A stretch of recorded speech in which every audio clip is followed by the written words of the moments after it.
Hello bull army. तो पहली खबर, XRP whale activity. 1 million XRP wallets rising XRP whales एक बार फिर से एक्शन में आ गए हैं।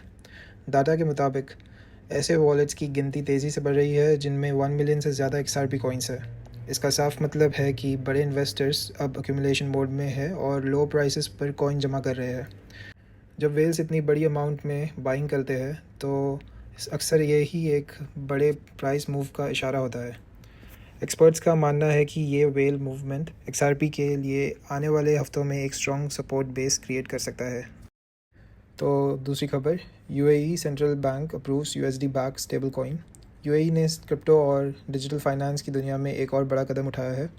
UAE सेंट्रल बैंक ने अब एक नए USD बैक स्टेबल कॉइन को अप्रूवल दी है जो रीजन में डिजिटल पेमेंट्स को और भी ज़्यादा सिक्योर और फास्ट बनाएगा।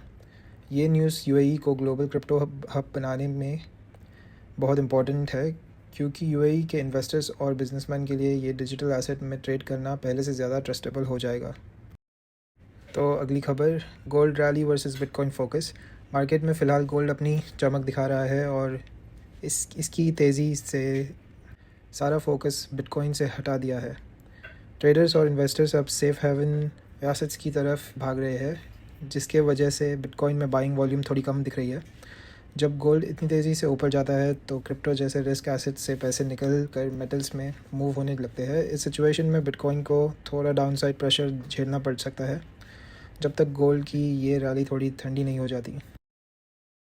तो आखिरी खबर, bitcoin downside risk and institutional money. कई ट्रेडर्स वार्न कर रहे हैं कि बिटकॉइन में शॉर्ट टर्म डाउनसाइड आ सकता है क्योंकि इंस्टीट्यूशनल फोकस फ़िलहाल सेफ्टी पर ज़्यादा है। जब तक बिटकॉइन कोई बड़ा रेजिस्टेंस लेवल पर ब्रेक नहीं करता तब तक इन्वेस्टर्स साइडलाइन पर रहना पसंद कर रहे हैं।